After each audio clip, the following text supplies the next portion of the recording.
Ono ng'amaze okukyusa engoye nga bulijjo, ekintu kye yali ayagala okusooka okukola kwe kugenda ku rooms ezaali ku International Hotel okubeera ng'alaba ekigenda mu maaso. Tiwabula ono yali tannaba kuyingira munda mu hotel ne bamutegeeza nti abasajja b'ekitongole kya National Security Agency oba kiyite NASA bali mu kumunoonya. Ono yategeeza nti omukisa gwamukwata n'asisinkana omuvubuka gwe baali bayita Ssebadduka nga baali beetegeredde akaseera. Ono yamukwata n'amuzza ebbali n'amutegeeza nti tasaanidde kulabikirako ku hotel ne ku kawunta tasaanidde kusemberawo. Nti Ssebadduka ono yali bavubuka bano abaabulijjo abawangalira ku street, era bwe yamugamba ebigambo ebyo nti bali mu kumunoonya, ono yeewuunya nnyo okubanga omuvubuka afaanana bw'atyo alina amawulire agava mu kitongole ekya NASA. Tiwabula ono mu kubuuza ebibuuzo ebingi, omuvubuka yamutunuulira ng'alabika tamutegeera, kwe kwongera okumutegeeza nti akaseera ako kaali kabulabe nnyo eri abo ab'amagye abaali bavudde e Tanzania okubeera nga batendekebwa, nti era ebifo bye batabakkirizamu kugendamu kwe kuli zi hoteeri ez'ennene, amabaala, restaurant ssaako n'ebifo ebirala. Ono yakkiriza ebigambo omuvubuka bye yamugamba kuba amazima gali nti kye kyali kimuddusizza ne Nakasongola gye yali. Mukadde ako yatandika okubamu ebirowoozo luddawo wagenda okutandika okubeera. Yakomekereza agenze mu balakisi ey'ebugoloobi ewaali banne abafulonasa. Ti balakisi eno bano baali bagyefunza era nga bakitwala nti abamagye abaliyo tebatambalikika. Nti bannamagye bano baali bateekawo n'olukomero olw'okwekuumisa singa wabeerawo ekintu kyonna ekiba kizze. Nti abakulu bano wano we baasinziiranga ne bakola emirimu gyabwe mpolampola mu nkukutu nga bakolagana n'abantu ba bulijjo abaali tebaagala gavumenti eyaliko. Nti ekibuga Kampala mukadde ako gwalinga muzannyo gwa chess nga buli omu azannya mpiki ye ng'azannya obulungi yawangula. Tiwabula ku ludda olwa Kikosimaalo baali balina Kapiteeni Agete yali omusajja ow'obulabe ennyo era nga yessira yali yaliteeka ku b'amagye bano abafulonasa abali mu balakisi ey'ebugoloobi. Pecos Kutesa yategeeza nti omuzannyo guno gwali gunyuma wabula nga gwa bulabe naddala eri oyo yali anoonyezebwa mu Kampala. Tiwabula bannaabo ab'omu balakisi eno ey'ebugoloobi b'oyinza okuyita abaali mu fulonasa nabo baali batandise okubeera nga babayuwayo, kwe kubeera nga basalawo omusajja mukulu ono Pecos Kutesa okutandika okukolagana ne Benjamin Dampa gwe bagamba nti yali musajja wa bulabe nnyo mu ngeri gye yakolanga ebikwekweto bye n'okusinga abavubuka ba Kapiteeni Ageta be yali akozesa. Timukadde ako abantu bangi nnyo abaali tebaagala gavumenti ya UPC naddala ab'amagye abaali mu UNLA naye nga tebalina ngeri gye baddukamu.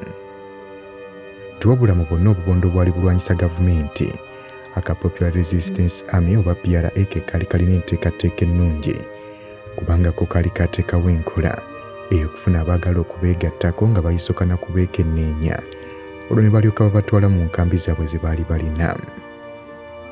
Matayo Kyaligonza nti omu ku baali balina obubondo obwali bugenda maaso n'okutigomya ekibuga Kampala mu biseera ebyo, era ng'ono yakolagananga n'eddampa Shabani Kashanku teekako n'omukyala Joy Mirembe.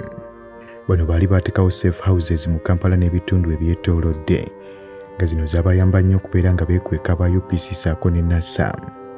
Tiwabula okukolera mu mbeera eyali mu kibuga kino teyali nnyangu nnyo eri musajja mukulu ono Pecos Kutesa kubanga baali tebamutendeka mu kukola nkola eyo. Ono yali yamanyira byakukwata mmundu n'agenda ku front line wabula embeera ey'okwebuzaabuza mu kibuga ng'otambula tolina yadde ekiisi kyokka ng'otambulira mu bantu abalina ebyokulwanyisa kyamubeereranga kizibu.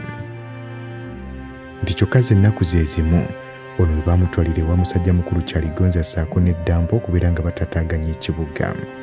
Nti bano bwe batyo beegatta ku bantu abalala abaali balwanyisa gavumenti ogeza ng'ekibiina kya UFM ekyali kikulemberwa Andrew Kayiira ekyali kirina omuze ogw'okulumbanga ebifo abakulu mu gavumenti mwe baanyweranga. Ekifo ekisinga okubeera nga kye kyanywerwangamu abakulu mu gavumenti ya Milton Obote we ku Kisementi mu Kampala mu kitundu eky'Ekamwokya.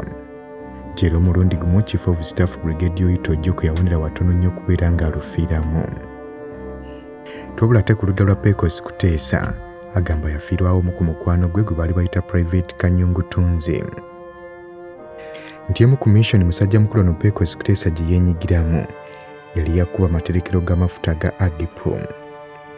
Tanka z'amafuta zaali zazimbibwa mu kifo kimu mu kitundu eky'Namuwongo Tetumanyi nsonga lwaki ekibuga baali bakiteekerateekera bwe batyo okubeera ng'ebifo ebiterekebwamu amafuta babiteeka mu kitundu kimu.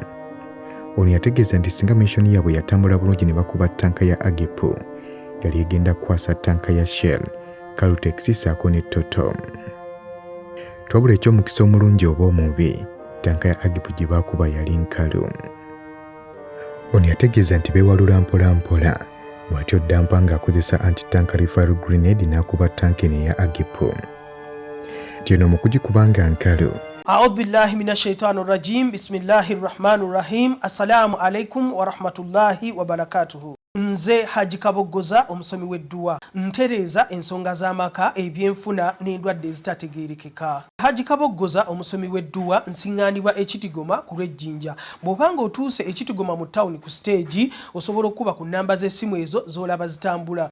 Gwe wenna ali ewala oyinza okuyita ku mukutu gwaffe ogwa WhatsApp ku layini eyo eya MTN obudde bwonna mbeerako. Nti eno mu kugikuba nga nkalu, ekikka kyagenda mu maaso n'okusituka era obugombe ne bweteekako abakulu ne bamanya. Abakulu ne bamanya nti waliwo abaagala okukuma omuliro ku kibuga. Nti bano basatu nga bwe baali, Kyaligonza, Dampa ssaako ne Pwekos Kuteesa basobola okubeera nga beemulula ne badduka amagye ga gavumenti nga gatuuka.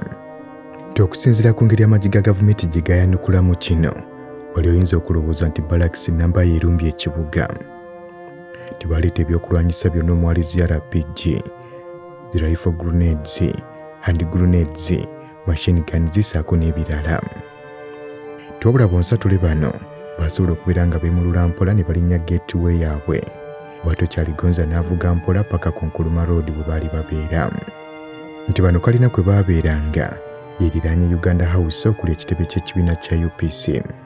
Ate the Nile Grill eno yali bbala ku Uganda House kyekyali ekitebe ky'ekitongole ekikese ekya NASA. Obudde obw'emisana, Kyaligonza, Dampa ne Pwekos Kuteesa beefuula nga abakozi mu kitongole kino ekya NASA ng'era mwe babeera. Olwo obudde obw'ekiro nga bwe butuuka bano bwe bayingira ekibuga batandika okukitabangula. Bano nga balemereddwa okubeera nga bakuba ttanka y'amafuta okukuma omuliro ku kibuga. Kye baali bateekateeka okuzzaako kwe kuba etterekero ly'amazzi ery'e Muyenga. Twabula lino tebaalikuba kubanga mukama waabwe Yoweri Museveni yabagaana okukikola nga bategeeza nti kijja kulabika bubi. Yabategeeza nti Muyenga etterekero ly'amazzi erigabira kumpi ekibuga kyonna, nti singa balikuba eddwaliro ekkulu ery'e Mulago lye lijja okusinga okubonaabona, ate nga mulimu bannayuganda baba bavudde mu bitundu eby'enjawulo nga bajja kuba bebasinze okuteekako akazito ate nga be balwanirira. Nti era ebbanga lino lyonna Kyaligonza, Joy Mirembe, Shaban Kashanku ne Andrew Rutaya baali bakukusa abantu mpolampola nga babayingiza mu nsiko. Nti ku lunaku Pwekos Kuteesa lwe yali naye agenda mu nsiko, alina akabondo k'abamagye be yasanga abaali bakuuma edduuka eryali erya Baziliyoola Lookero. Nti ono olw'abatunuulira yakimanyirawo nti singa anaabategeeza okugenda mu nsiko bajja kumwegattako bagende naye. Ono kye yakola kwe kutuukirira yali abakulira n'amubuuza oba ayagala okugenda naye mu nsiko. Nti ono olwamugamba ekigambo kino yamutunuulira ng'omulalu, okubanga omuntu ali mu ngoye eza bulijjo amugamba ebigambo ebyokulya mu nsoolukwe. Twabula oluvannyuma yamulaba ng'alabika byayogera bitegeeza kwe kumutegeeza nti akomewo ku ssaawa nga 7 ez'emisana bwana bamaze okwogeramu ne banne. Twabula oluvannyuma ono naye yeekuba mu kifuba nga yeebuuza engeri gy'akolamu emirimu gye eteeka obulamu bwe mu katyabaga. Nti naye tewaali kyakkola y'engeri yokka gye baali balina okubeera nga baddukanyamu ensonga zaabwe, kubanga n'okutya nakwo kwali tekulina kye kujja kubagasa. Musajja mukulu no Pwekos Kuteesa yasalawo okubeera nga addayo asisinkana abakulu bano ku ssaawa 9 ez'olweggulo. Agenda okutuukayo nga komanda gwe yayogedde naye ali ne banne 7 bonna beeteefuteefu okugenda mu nsiko. Nti bano baali bakuŋŋaanyiza ebintu byabwe omwali jaketi, magazines, grenades ssaako n'ebirala bye baagenda nabyo. Era musajja mukulu Kyaligonza yali avuga emmotoka eno ekika kya pick-up ng'ataddeko n'eccepezo ez'obwa second lieutenant ng'eri amudiridde Frank Katatumba. Frank Katatumba ono yali mukozi mu kitongole ekikese ekya NASA, wabula naye bwe yawulira bano nga bagenda mu nsiko n'ategeeza nti tajja kusigala mabega. Pwekos Kuteesa ne banne bwe batyo baasimbula ne bava ku luguudo lwa Nkuluma ne bayita mu kibuga wakati emisana ttuku nga bagenda mu nsiko. Bano baavuga ne bayita mu kibuga nga boolekera ku luguudo lw'eggulo ng'era bayita ku roadblocks ezawerera ddala nnya. Ti ku roadblocks zonna abamagye bamukubiranga bukubizi saluti ng'ono bwe yeeyongerayo awatali kumubuuza wa gye balaga. Musajja mukulu ono yali alina IDs bbiri, ng'emu yali yakusse Etterekero Makerere ate ng'endala yali y'amagye aga UNRA, era ng'ono gye yayagalanga gye yakozesanga eri ab'ebyokwerinda singa babeeranga bagimusabye. Ti wano bavuga miles ezaali ziwerera ddala 10 ku luguudo lwa Bombo. Bwe baatuuka mu kitundu eky'amabanda bano ne bava ku luguudo olunene ne bakwata ku kikubo eky'ettaka. Ne beeyongerayo kumpi nga kitundu kya mayiro emmotoka ne bagireka ku mabbali ne batambuza ebigere.